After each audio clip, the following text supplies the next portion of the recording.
오늘 우리가 묵상할 말씀은 잘 알고 있는 창세기 12장 1절부터 4절의 말씀입니다. 신약성경 14페이지 구약성경 14페이지 전후 창세기 12장 1절부터 4절의 말씀을 제가 봉독합니다. 여호와께서 아브라함에게 이르시되 너는 너의 고향과 친척과 아버지의 집을 떠나 내가 네게 보여줄 땅으로 가라. 내가 너로 큰 민족을 이루고 네게 복을 주어 내 이름을 창대하게 하리니 너는 복이 될지라. 너를 축복하는 자에게는 내가 복을 내리고 너를 저주하는 자에게는 내가 저주하리니 땅의 모든 족속이 너로 말미암아 복을 얻을 것이라 하신지라. 이에 아브라함이 여호와의 말씀을 따라갔고 롯도 그와 함께 갔으며 아브라함이 하란을 떠날 때에 75세였더라. 아멘. 할렐루야. 오늘 또 여러분과 여러분의 가정, 자녀 그리고 하시는 모든 일들마다 하나님의 도우시는 손길이 함께 하시기를 주님의 이름으로 축복합니다. 이미 아시는 분은 아시겠습니다만 한 2주 전에 세상을 떠난 가수 중에 여러 어르신들이 좀 잘 아는 유명한 가수가 있는데 바로 최희준이라는 가수가 있습니다. 저희 부친께서 굉장히 좋아하시던 가수 중에 한 분이라서 저도 종종 어릴 적에 이분이 불렀던 노래를 많이 듣고 또 따라한 적도 있는 것 같습니다. 이분이 불러서 히트친 노래 중에 하나가 인생은 잘 아시네요. 인생은 나그네 길. 저는 잘 못해요. 근데 우리 교회에 이면택 안수 집사님이라고 계시는데 똑같이 부르세요. 기회가 되면 언제 한번 요청해서 들어보시면 될 것 같아요. 그 노래의 가사 중에 이런 내용이 나오고 있어요. 인생은 나그네 길 어디서 왔다 어디로 가는가. 구름이 흘러가듯 떠돌다 가는 길에 정일랑 두지 말자 미련일랑 두지 말자. 인생은 나그네 길 구름이 흘러가듯 정처 없이 흘러서 간다 소리 없이 흘러서 간다. 우리 인생이 나그네 길이라는 것을 잘 표현한 노랫말이지요. 그런데 아십니까?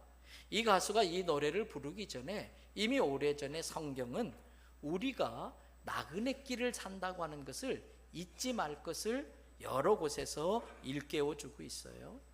먼저 창세기 47장 9절 말씀을 보십시다.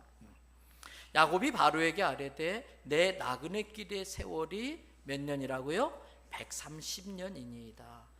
내 나이가 얼마 못되니 우리 조상의 나그네 길의 연조에 미치지 못하나 험악한 세월을 보냈나이다 하고, 요셉으로 말미암아 아버지 야곱이 지금 바로 이집트의 바로왕 앞에서 자기를 소개하는 내용이에요. 내가 130여 년을 살았는데 내 인생이 참 고달픈 나그네 길입니다 라고 말을 하는 겁니다. 그런데 다윗도 마찬가지입니다. 왕으로 세상을 떵떵거리며 살았던 다윗도 자기 인생을 나그네 길로 표현해요. 시편 39편 12절 말씀 같이 한번 읽어보실까요? 여호와여 나의 기도를 들으시며 나의 부르짖음에 귀를 기울이소서. 내가 눈물 흘릴 때에 잠잠하지 마옵소서. 나는 주와 함께 있는 나그네이며 나의 조상들처럼 떠도나이다. 왕으로 지냈던 다윗인데도 불구하고 자기는 떠돌이 인생 나그네라고, 그래서 내 인생에 고달픈 게 많아서 기도하지 않을 수가 없고 눈물 흘리지 않을 때가 없었다고 이야기를 하고 있어요. 그렇습니다. 인생은 나그네 길입니다. 이 사실을 잊지 말아야 인생을 속지 않고 잘 알 수 있습니다. 잘 살 수 있습니다. 사탄은 늘 우리를 속입니다. 이 땅의 것이 전부라고 속입니다. 마태복음 4장을 보면 마귀가 예수님을 높은 곳에 이렇게 데리고 가서 천하만국과 그 영광을 보여줍니다. 그리고 이렇게 말합니다. 마태복음 4장 9절입니다. 이르되 만일 내게 엎드려 경배하면 이 모든 것을 내게 주리라. 이 모든 걸 준다는 것을 가지고 지금 흥정을 하는 겁니다. 이 세상에 올인하며 살면서 나를 경배하고 살아라. 이처럼 마귀는 우리를 속이고 자기를 경배하라고 우리를 유혹합니다. 이 마귀에게 속으면 우리는 어차피 두고 떠나야 할 것들인데 그것을 모으려고 안달을 합니다. 어차피 다 안개처럼 사라질 것인데 그것을 가꾸고 모으려고 우리 인생의 소중한 시간을 다 써버리게 되는 것입니다. 아닙니다. 나그네는 여관방에 많은 돈 들여서 인테리어 하지 않습니다. 나그네는 여관방에 많은 돈 들여서 에어컨 설치하고 냉장고 사들이고 TV 사들이지 않습니다. 며칠 있다 떠날 곳에 그렇게 하는 것은 어리석은 짓이기 때문에 그렇습니다. 그래서 베드로 사도도 베드로전서 2장 11절에서 우리에게 이렇게 권면하고 있습니다. 같이 읽어보실까요? 사랑하는 자들아, 거류민들과 나그네 같은 너희를 권하노니 영혼을 거슬러 싸우는 육체의 정욕을 제어하라. 육체의 정욕을 이기지 못해서 당장 눈앞에 보이는 걸로 위로받으려고 자꾸 인생의 모든 것들을 이 땅에다가 쏟아 부으려고 하는 그것을 제어하라는 겁니다. 왜? 우리는 거류민, 잠깐 거류하다 떠날 백성, 나그네이기 때문이라는 거예요. 저는 이번에 우리 성도님들의 기도와 후원을 받아서 청교도들이 신앙의 자유를 찾아서 대서양을 건너 미국에 정착한 그 청교도들이 처음 발을 내디딘 그 지역을 중심으로 미주 지역 목회자 가족 수련회를 인도하고 왔습니다. 성도님들이 기도해 주셔서 그분들도 큰 은혜를 받은 것 같고요, 저도 큰 은혜를 받고 돌아왔습니다. 앞으로 기회가 되면 그때 받은 은혜와 감동들을 여러분들과 나눌 수 있는 기회가 있을 거예요. 이번에 오신 분들 중에는 이국 땅에서 평생을 자기의 삶 전체를 바쳐가며 주님과 주님의 나라를 위해 헌신한 은퇴하신 원로 목사님 가정도 몇몇 가정이 있었습니다. 그 중에 한 분은 자기 조카가 이번 수련을 했던 보스턴 지역 하버드 대학을 졸업하는데 그렇게 가고 싶은데도 너무 미국 서부에서 동부가 멀어서 가지 못했다고, 근데 이번에 오게 되었다고 얼마나 좋아하는지 몰라요. 그 중에 한 분은 자기 동생이 하버드 대학교 교수인데도 그렇게 한번 가고 싶은데도 그렇게 생활이 어려워서 가지 못했는데 이번에 후원해 주셔가지고 이렇게 오게 돼서 감사하다고. 무엇보다도 신앙인으로서 평생 한번 그 청교도들이 살았던 그 모습을 보고 그 밟았던 땅을 밟아보고 싶은 게 소원이었는데 그럴 기회가 없었는데 이번에 도와주어서 그곳에 와보게 되었다고 너무 감사하다는 말씀을 저에게 해주셨었습니다. 특별히 몇몇 분들이 제가 미국에 간다니까 제대로 된 미국식 햄버거 제대로 된 미국식 햄버거 먹어보라고 봉투를 넣어주셨어요. 햄버거 값보다 훨씬 더 많은 것들을 넣어주셨더라고요. 그래서 미국식 햄버거도 먹었습니다마는 그것을 모아가지고 어렵게 목회하시는 목사님들의 가정 몇몇 가정을 도와드릴 수가 있었어요. 여러분, 목회가 어렵고 성도가 없다 보니까 사모님들이 가서 일을 하셔야 돼요. 그럼 일주일 동안 일해서 받은 그 주급을 가지고 생활하시는데 이번에 전해드린 금액들이 특별히 뜻밖의 하나님께서 주신 특별한 선물이 그분들에게 되었을 거예요. 저는 이번에 간 김에 1730년경에 미국에서 제1차 대각성, 영적 대각성 운동을 일으켰던 조난 에드워드 목사님이 신부하신 노든햄턴이라는 교회를 방문했습니다. 그래서 그 지역에서 어떻게 부흥이 일어났는지, 그리고 지금의 상황은 어떤지 그것을 보면서 큰 은혜를 받았어요. 그리고 그 뒤로 한 100여년이 흘러서 지금부터 한 100여 년 전에 또 다시 한번 큰 부흥운동이 무디 목사님을 통해서 일어나게 되는데 그 무디 목사님이 집회했던 그 무디 센터를 갔어요. 큰 강당에 수많은 젊은이들이 꽉꽉 모여서 생키라고 하는 아주 유명한 그 맹인 가수의 찬양과 함께 많은 사람에게 은혜를 끼쳤던 바로 그 자리에 갔어요. 생키가 치며 찬양했던 그 피아노를 제가 한번 띵똥띵똥 두들겨 보기도 하고요. 그 무디 목사님이 섰던 강단에서 하나님 앞에 두 손 들고 막 기도해서 하나님, 제게도 무디 목사님에게 주신 능력을 더하여 주시옵소서. 기도했어요. 앞으로 나타나게 될 겁니다. 많은 은혜를 받고 돌아왔어요. 그리고 지난 주일에는 캐나다로 가서 몬트리올에 있는 스노우든이라고 하는 장로교회에 가서 설교를 했습니다. 오랫동안 성도들끼리 갈등으로 인하여 어려움을 겪다가 겨우 그 갈등을 수습하고 젊은 목사님을 한 분 모시고 지난 1년 전부터 새로운 마음으로 새 출발을 한 아주 상처가 많은 교회였었어요. 전체 성도가 한 30명 정도 되는데 그분들과 함께 예배를 드리는 중에 제 마음에 그분들에 대한 긍휼의 마음이 들었어요. 성령님께서 제 마음에 그분들을 위로하고 격려해 주라고 하는 감동을 주셨어요. 그래서 설교 시간 내내 우리 성도님들이 또 기도해 주는 것을 의지하면서 성령님의 순종하는 마음으로 하나님의 말씀으로 위로하고 격려하는 설교를 했어요. 감사하게도 그날 성령님이 많이 역사해 주시는 걸 저 자신도 그곳에 계신 분들도 느낄 수가 있었습니다. 찬양 시간부터 그 젊은 담임 목사님이 막 눈물을 쏟으시고 성령에 감동되어지시는데 교동문을 읽으면서도 교동문을 낭독하면서도 감격하는 것을 볼 수가 있었어요. 여러분, 예배를 마치고 그분들이 준비한 점심을 같이 먹었는데 제가 이번 여행에서 제일 맛있는 밥을 먹었어요. 그날 예배를 통해서 받은 은혜도 있는데 맛있었던 이유가 메뉴가 너무 좋은 거예요. 메뉴가 무슨 메뉴였을까요? 여러분, 짜장밥이었습니다.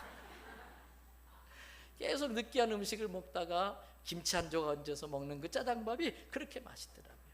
근데 점심을 먹는데 옆자리에 계신 나이가 많으신 장로님이라고 그러시더라고요. 그 네 분이 계신데 그 장로님 한 분이 이러시는 거예요. 목사님, 제가 늙어서 주책일 수 있는데 이 시간 짧은 간증을 하지 않을 수가 없어서 간증을 해야겠습니다. 근데 말씀하시는 거예요. 예배를 드리러 오기 전부터 머리가 빠개지는 것 같이 아파가지고 너무 고생스러워요. 저도 생각해 보니까 예배 시간 내내 이분이 계속 이 목을 붙들고 막 어쩔 줄을 몰라 하는 걸 제가 봤었거든요. 근데 그날 설교 마치고 제 마음속에 이분들을 격려하고 축복하는 기도를 해줘라, 이분들의 질병을 위해서 기도해 주라고 하는 성령님의 감동이 있어서 간절히 기도했어요. 옆에 권사님이 그 장로님 보고 빨리 손 얹고 기도받으라고, 제가 아픈 곳에 다 손 얹으라고 그랬거든요.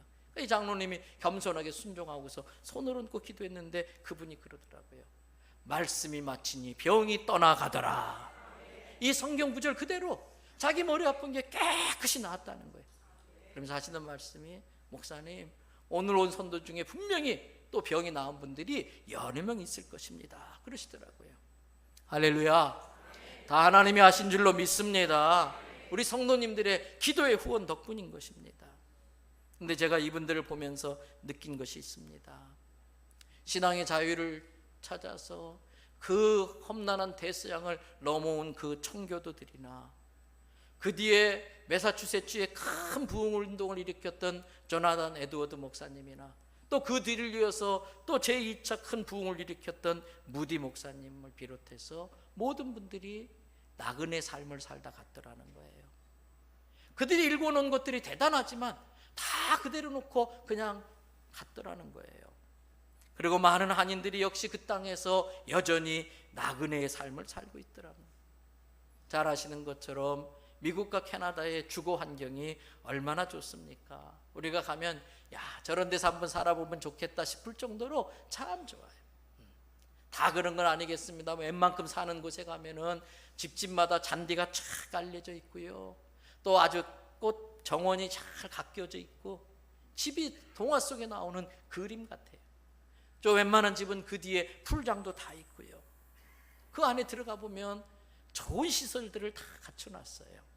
그런데 그럼에도 불구하고 나이들이 드시니까 한결같이 다 어디를 그리워하겠어요? 고향을 그리워하는 거예요. 조국을 그리워하는 거예요.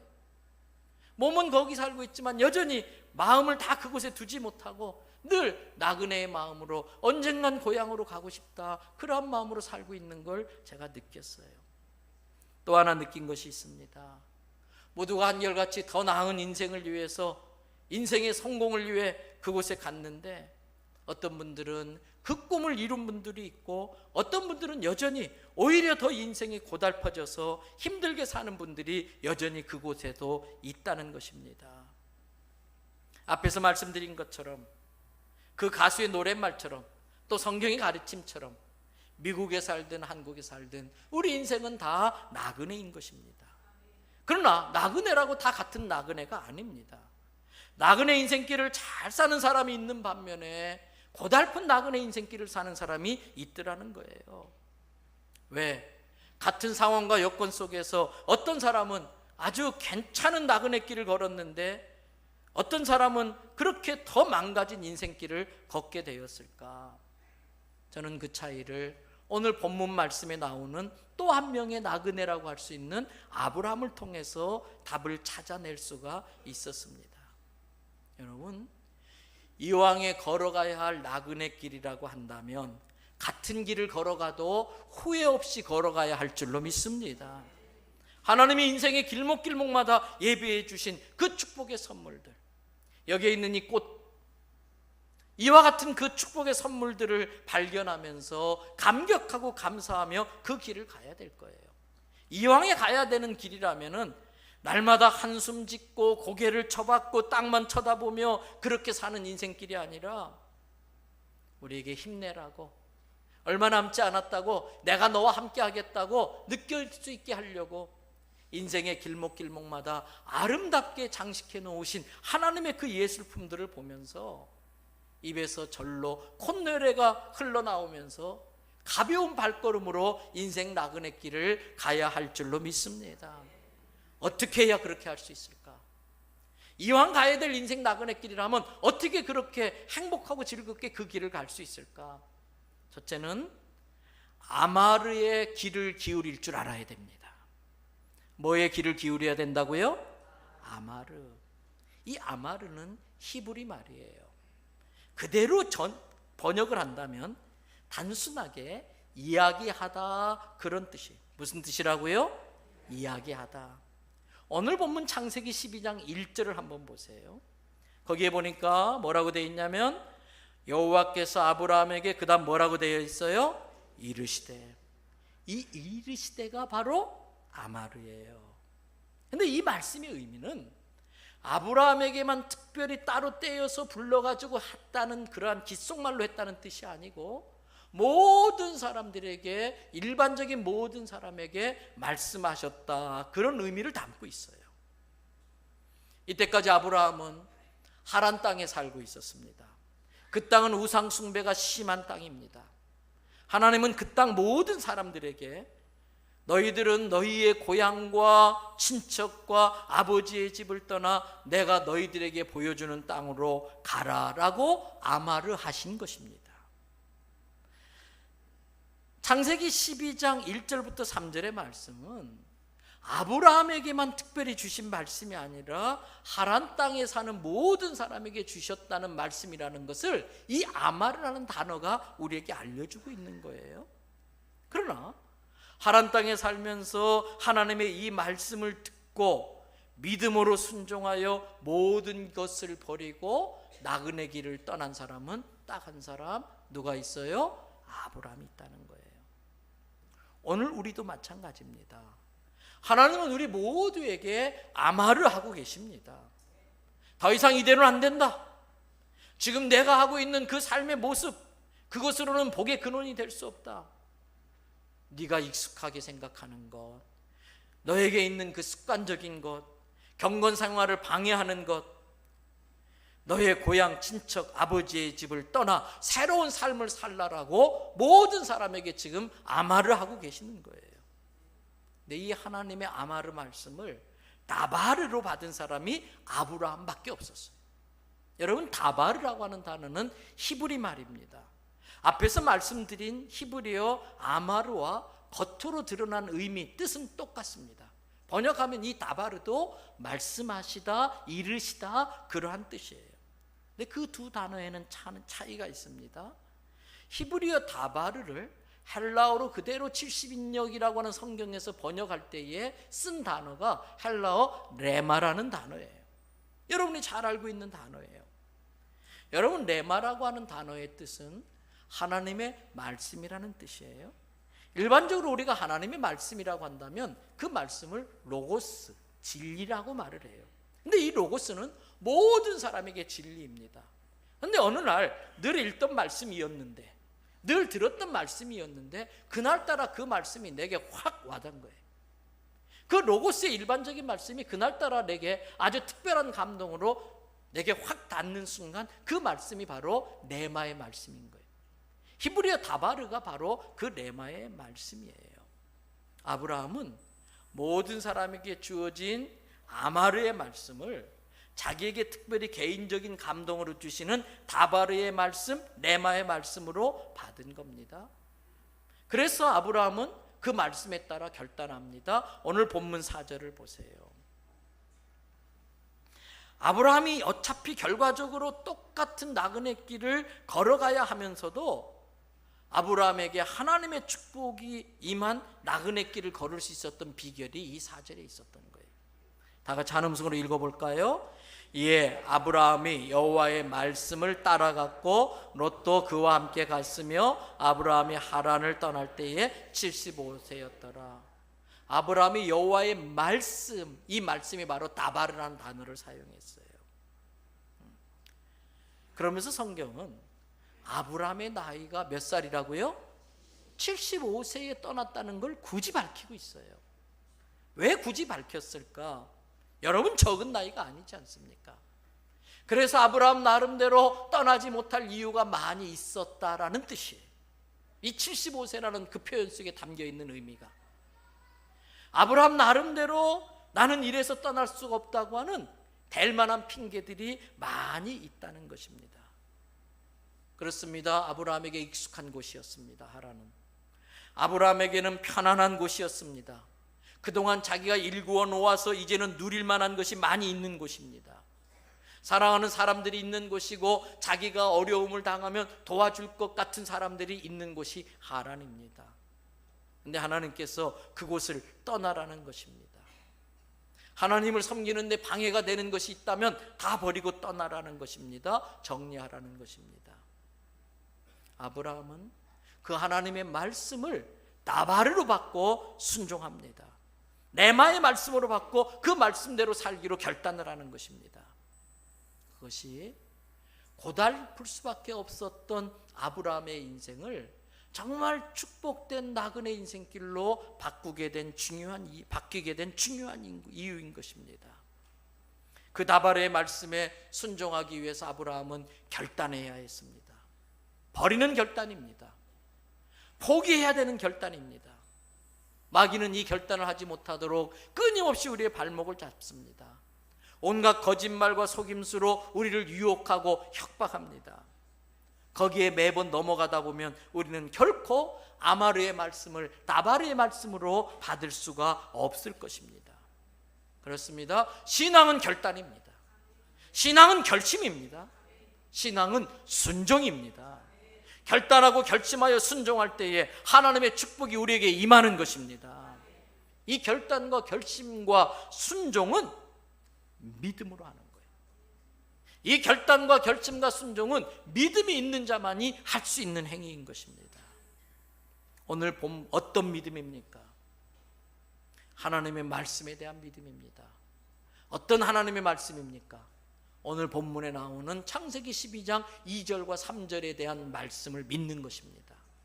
한 음성으로 같이 읽어봅니다. 내가 너로 큰 민족을 이루고 내게 복을 주어 내 이름을 창대하게 하리니 너는 복이 될지라.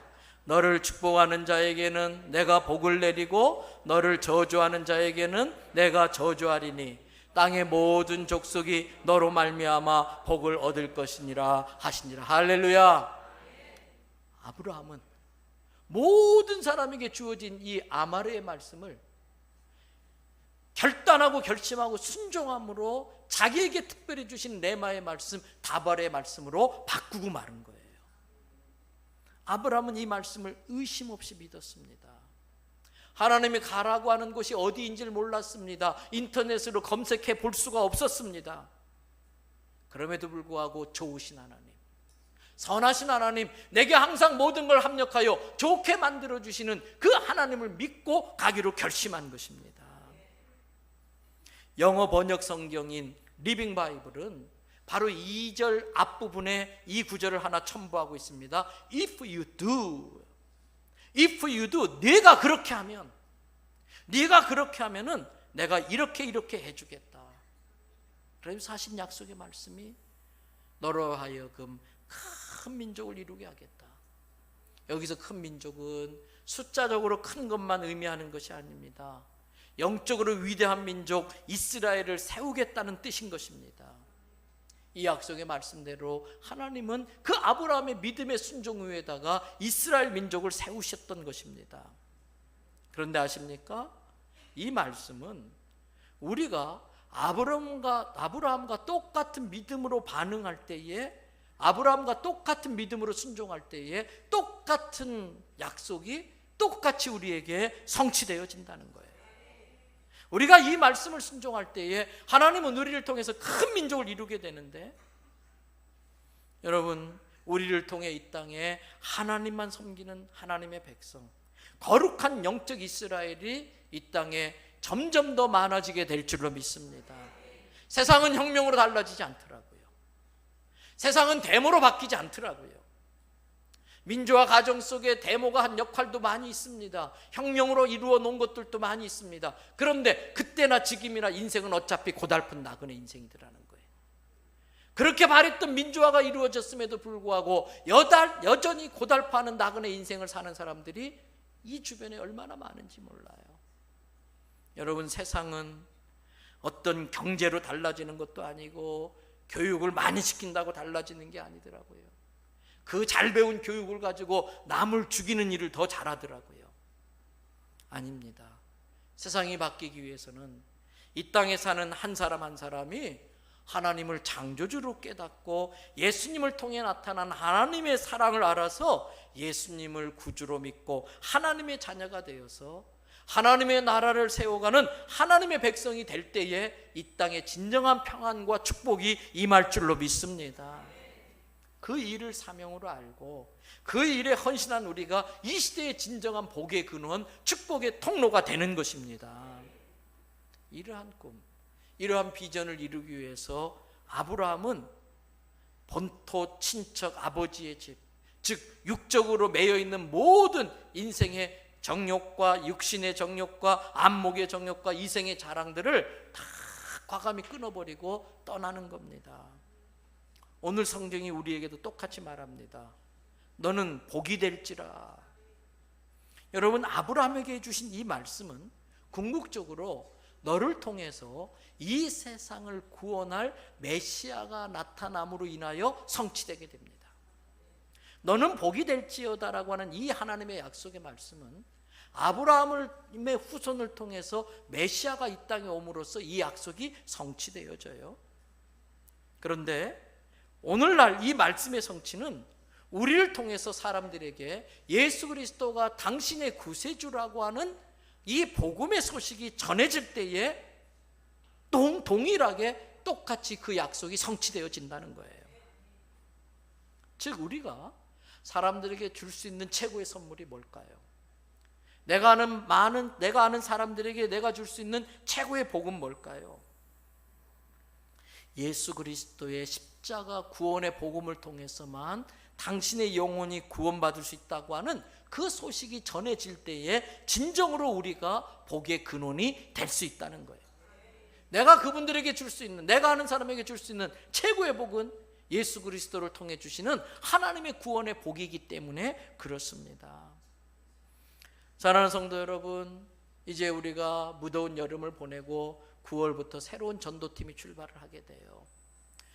수요일마다 성도들이 모여서 토스트 빵을 만들어 가지고 많은 주변 사람들에게 돌리는데, 계산해 보니까 1년에 거의 여러분 5만 개의 빵을 우리가 돌리면서 복음을 전하고 있더라고요. 목요일이 되면 바로 이 앞에 인창병원에 가서 이 땅의 삶이 얼마 남지 않은 그분들에게 천국행 티켓을 우리가 무료로 열심히 나눠주고 있어요. 안타깝게도 많은 사람들이 그 티켓을 쓰레기통에 버리고 있어요. 거절하고 받아들이질 않아요. 공짜로 그냥 주는데도. 토요일마다 또 여호수아 전도팀이 이 지역을 돌면서 열심히 복음을 전해요. 여러분, 저는 저와 여러분들을 통해서 진정한 복이 되는 예수 그리스도가 온 땅에 퍼져나가게 되기를 축복합니다. 특별히 우리는 3절의 말씀을 명심하면서 이 사명을 감당해야 돼요. 여러분, 3절 말씀 다 같이 읽어보십니다. 너를 축복하는 자에게는 내가 복을 내리고 너를 저주하는 자에게는 내가 저주하리니 땅의 모든 족속이 너로 말미암아 복을 얻을 것이라 하시니라. 할렐루야. 아브라함이 하나님께 순종하는 순간 아브라함과 하나님은 특별한 관계가 형성이 됩니다. 그 순간부터 아브라함은 하나님께 아주 스페셜, 특별한 존재가 되는 거예요. 그래서 그 어느 누구도 아브라함을 건들지 못하게 하나님이 지켜준다는 거예요. 아브라함 건들면 그냥 놔두지 않겠다는 거예요. 그런데 여러분, 이 아브라함에게 하신 이 약속의 말씀은 아브라함과 같은 믿음을 가진 우리들에게도 똑같이 적용된다는 걸 믿으시길 바랍니다. 요한복음 1장 12절, 예수님을 영접하는 순간 그 사람은 하나님의 자녀가 되는 권세를 주신다고 그랬어요. 예수님을 우리 마음에 영접했기 때문에 하나님과 우리 사이는 아버지와 자식이라는 특별한 관계로 맺어진 줄로 믿습니다. 그래서 하나님의 자녀인 나를 누군가가 건들면 그냥 안 놔두겠다는 거예요. 누가 우리를 축복하면 그 사람을 하나님이 축복하실 것이고, 누군가가 우리를 저주하면 하나님이 그 사람을 저주한다는 것입니다. 왜 인창병원 전도하는 일에 안타까운 마음이 있을까요? 우리가 그 사람에게 복음을 전하는 것 얼마나 복된 일이에요. 그것을 기쁨으로 받아들이면 그것 자체가 그 사람이 우리를 축복하는 결과와 똑같습니다. 그러나 무료로 나눠주는데도 그 천국의 티켓을 그냥 쓰레기통에 던져버리면 그건 그것을 전해주는 우리를 저주하는 것과 마찬가지예요. 그 천국의 티켓을 쓰레기통에 버렸다는 그것만으로도 그 사람은 이미 저주를 받은 것이 아니겠습니까? 여러분, 그러므로 우리는 하나님의 자녀라는 분명한 아이덴티티를 가지고 담대하게 이 세상 길을 가야 할 줄로 믿습니다. 동시에 우리는 이 말씀을 우리도 믿고 실천해야 돼요. 이 말씀을 우리도 그대로 믿고 적용할 수 있어야 돼요. 너를 축복하는 자에게는 내가 복을 내리고 너를 저주하는 자에게는 내가 저주를 내리리라. 여러분, 여기에서 저주라고 하는 단어는요, 히브리 말로 칼랄이라는 단어예요. 어쩌면 이렇게 한국말하고 그 뜻이 유사할까? 저주란 말이 히브리 말로 칼랄이에요. 근데 마치 칼날 같아요. 근데 그 뜻이요, 이 칼날이라는 뜻이 깎아버린다 뜻이에요. 줄여버린다, 감소시킨다. 하나님과 특별한 관계를 맺고 있는 사람을 칼날로 칼날시켜버리면, 깎아버리면 하나님의 칼날, 하나님의 저주가 그 사람에게 임한다는 뜻이에요. 때문에 여러분, 복 받는 게 어려운 일이 아니더라고요. 하나님이 사랑하시는 사람이 누군지를 알고 그 사람을 축복하면 하나님이 나도 축복해 주시는 거예요. 여러분, 저주가 그냥 오는 게 아니에요. 하나님과 특별한 관계를 맺고 있는 하나님의 사람을 저주하면 하나님이 열받으셔가지고 그 하나님의 사람을 저주하는 그 사람을 칼날하신다는 거예요. 그러므로 우리는 내가 만나는 내 옆에 사람을 하나님이 내게 붙여주신 아브라함으로 깨달으시기를 바랍니다. 그 사람이 하나님의 특별한 사랑을 받는 아브라함이든 아니든 상관은 없어요. 그 사람이 아브라함이 아니었는데 축복하면 그냥 그런 것이고, 다행히 그 사람이 하나님의 특별한 사랑과 하나님의 특별한 관계를 맺고 있는 아브라함이라면 그 사람을 축복하는 순간 내게도 축복이 임하는 것이기 때문에, 여러분, 그 사람이 하나님의 사람이 아니었기에 저주했어도 그 저주가 내게 상관없을 수 있어요. 그러나 혹시라도 그 사람이 하나님의 특별한 관계를 맺고 하나님이 사랑하는 아브라함이라면 그 사람을 저주하는 게 내게 큰 칼날 저주가 된다는 거예요. 그러므로 여러분, 누가 평생을 수고하며 일궈놓은 것들을 칼날로 깎아내리지 마세요. 다른 사람의 인격을 깎아버리지 마시고요. 다른 사람을 격려하고 칭찬하고 축복해야지 자꾸 칼날로 저주하며 깎아버리면 그 사람이 하나님이 사랑하는 사람이라면 얼마나 무서운 일이 되겠어요. 이제 말씀을 마치려고 합니다. 나그네의 삶이 고달프지요. 근데 우리가 다 나그네 아닙니까? 너나 나나 모든 사람의 인생은 고달픈 인생이에요. 근데 그 고달픈 인생을 복된 나그네 길로 바꾸는 비결이 있습니다. 아마르의 말씀을 특별한 다바르 레마의 말씀으로 믿음으로 바꿔버리는 거예요. 그러면 하나님께서 내 인생을 축복해 주시고 책임져 주시고 우리를 복덩어리 만들어 주실 줄로 믿습니다.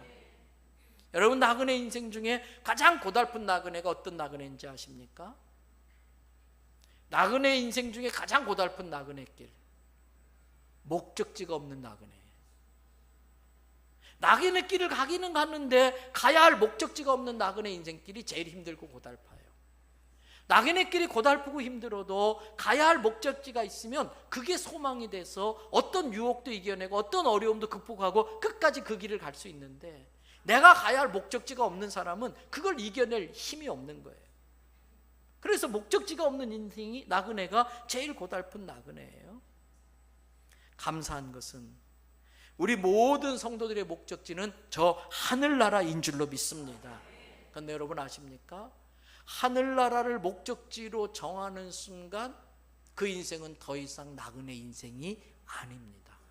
오늘 설교의 반전이 여기에 있습니다. 여러분, 신앙의 자유를 찾아서 저 목숨 걸고 대상을 건너서 미국에 정착했던 그 사람들을 우리는 나그네라고 부르지 않습니다.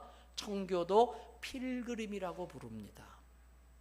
필그림은 하나님의 뜻을 찾아 떠나는 사람들을 순례자, 필그림이라고 말을 하는 거예요. 예수님을 믿기 전까지 우리는 고달픈 목적지 없는 나그네 인생이었지만, 예수님을 믿는 순간 천국이 우리의 목적지가 되고, 하나님의 허락하신 이 땅에 사는 동안 나를 통해서 복음이 흘러감으로 많은 사람들에게 하나님의 은혜와 복을 받게 만드는 복덩어리로 살다가 결국 우리의 목적지인 천국을 향해 가는 필그림, 순례자가 다 되시기를 주님의 이름으로 축복합니다. 같이 기도하시겠습니다. 여러분, 내 인생이 고달픈 이유가 뭘까? 하나님은 우리의 인생이 고달프지 않게 해주시려고 인생의 길목길목마다 특별한 선물을 준비해 놓으셨습니다. 오늘 이 주일 예배도 나그네 길을 걸어가는 내게 하나님이 주시는 선물입니다. 나그네 길은 너나 나나 고달픕니다. 그러나 그 나그네 길이 필그림, 순례자의 길로 바뀌게 되면 그 인생이 참 행복한 인생이 되는 거예요. 복덩어리가 되시기를 바랍니다. 하나님의 사람을 축복하는 사람이 되시기를 바랍니다. 나를 축복하는 자들이 축복받는 인생이 되시기를 바랍니다. 하나님, 더 이상 나그네 고달픈 인생길이 아니라 하나님의 뜻을 찾아 떠나는 필그림, 순례자의 삶이 되게 해달라고 2, 3분 정도 합심으로 기도하겠습니다. 은혜로우신 아버지 하나님, 감사합니다.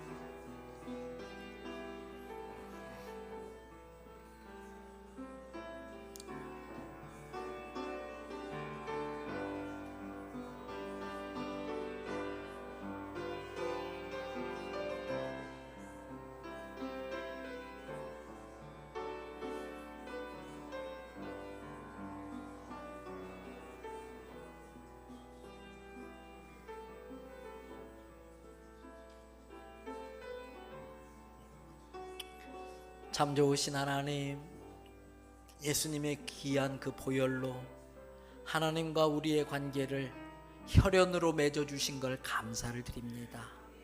그 예수님 때문에 우리가 하나님 앞에 스페셜한 존재, 특별한 존재가 되게 하심을 감사합니다.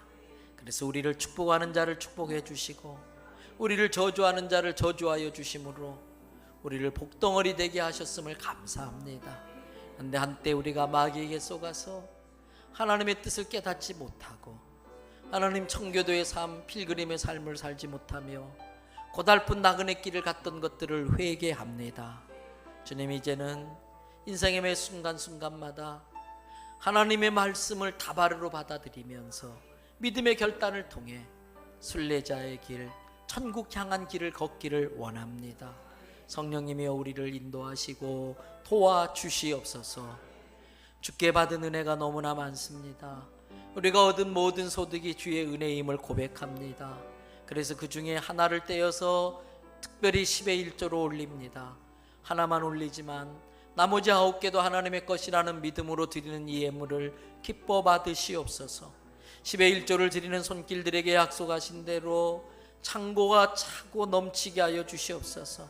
흘려보내는 인생 되게 하여 주셔서 하나님의 축복을 베풀고 나누는 축복의 통로, 복의 근원 되게 해 주시옵소서. 은혜 아닌 것이 없습니다. 이건 이래서 감사, 저건 저래서 감사합니다. 심지어 감사하기 어려운 것들도 모든 걸 주관하신 하나님이 합력하여 선하게 이루어 줄 것을 믿고 미리 감사합니다. 그 믿음대로 되게 하여 주시옵소서. 감사할 이유들이 많아지게 하여 주시옵소서. 성령의 특별한 감동에 순종하여 드리는 특별한 예물을 기뻐 받아 주시기를 원합니다. 마음은 간절한데 드릴 것이 없는 성도들, 하나님이 특별히 사랑하여 주셔서 다음에는 물질로도 드릴 수 있도록 물질의 풍성함을 허락하여 주시옵소서. 하나님, 객지에 외국에 군에가 있는 자녀들 우리가 일일이 쫓아다니지 못합니다. 주님이 그러나 다 지켜주실 줄을 믿습니다. 우리 자녀들이 하나님 필그림의 길을 걷게 하여 주시옵소서. 순례자의 길을 즐겁게 걷게 하여 주시옵소서. 병상에 누워있는 성도들이 있습니다. 수술을 받고 또 수술을 기다리며 치료하는 성도들, 이 시간 예수님 찾아가 주셔서 친히 손 얹어 주시옵소서. 치료될지어다, 치료될지어다, 고침받을지어다, 역사하여 주시옵소서. 이 시간에도 병든 자들이 와 있습니까? 예수님 직접 만져주시기를 원합니다.